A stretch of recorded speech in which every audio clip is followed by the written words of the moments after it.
The second generation of gaming is synonymous with space shooters. You think Atari or Intellivision, and you think space. In the late 70s, Star Wars re-energized popular interest in the cosmos and swept aside the Nixon-era mentality of cynicism to make way for fun and just having a good time. Coincidentally, the home video game console market happened to be aligned with these excitable years that saw George Lucas's transcendent phenomenon become a representation of American optimism.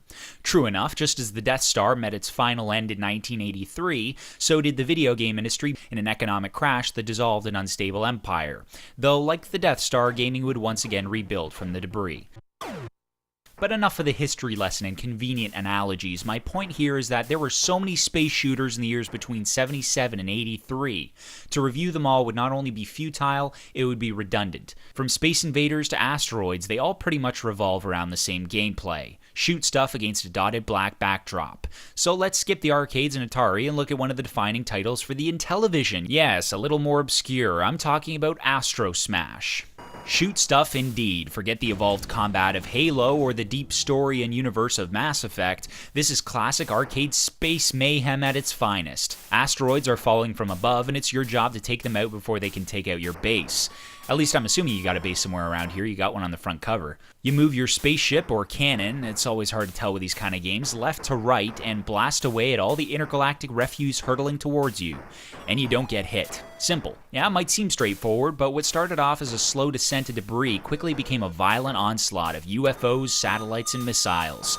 Again, I can only speculate that's what all of this is. Shooting the larger asteroids sometimes splits them into two, leaving your ever-shifting ship even more vulnerable to a hit.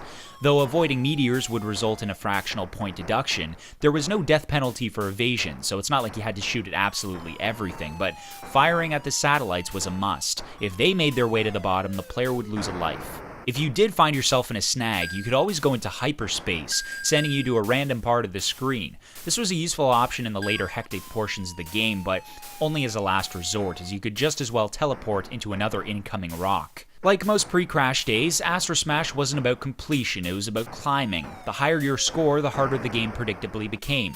Score milestones would change the color of the screen, but more importantly, crank up the tempo. A score of 50,000 was signified by a gray background, and if you dare to risk inducing an epileptic seizure, 100,000 would revert the game back to black and offer no console whatsoever. What I still find extremely rewarding about the game is that even during those reflex slumps when you're quickly losing all of your accumulated lives, you can still bounce back and regain your composure. This is because lives are as easy to gain as they are to lose, a 1-up granted at every 1,000 point increment. So even when the chips are down and all hope has been lost, the game can still be conquered if you only have the will. The controls were as fluid as you'd expect from a second-generation title. Of course, given the limited range of motion, that's not saying much. Obliterating the smaller satellites and meteor fragments demanded pixel precision. You miss your mark by a hair, and jittering the joystick frantically would be fruitless, skipping your target by a pixel, leaving you unable to concentrate your fire on incoming attacks, and rendering you one life shorter. Of course, what's to say about the sound effects? One word: awesome.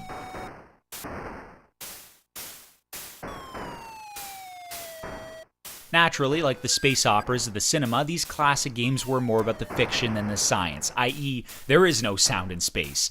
Nonetheless, the absence of any music makes the early Atari-era games so much more viscerally vintage, as the effects of destroyed roids heighten the heart-racing intensity of staying alive and beating your ghost scores. Born to become the tie-in packaged game for the Intellivision, Astrosmash was the space title for the system. It combined the gameplay of Asteroids with Space Invaders, two of its most successful competitors. Now obviously, gaming was still young and in the hands of the corporate cashmongers. It was better to rely on the factory output of what would be a guaranteed hit, instead of taking the time to innovate on the genre. Ultimately, Astrosmash is not necessarily any better than the throng of other space shooters from the second generation, but it plays just as well as any of them, and it remains as addicting.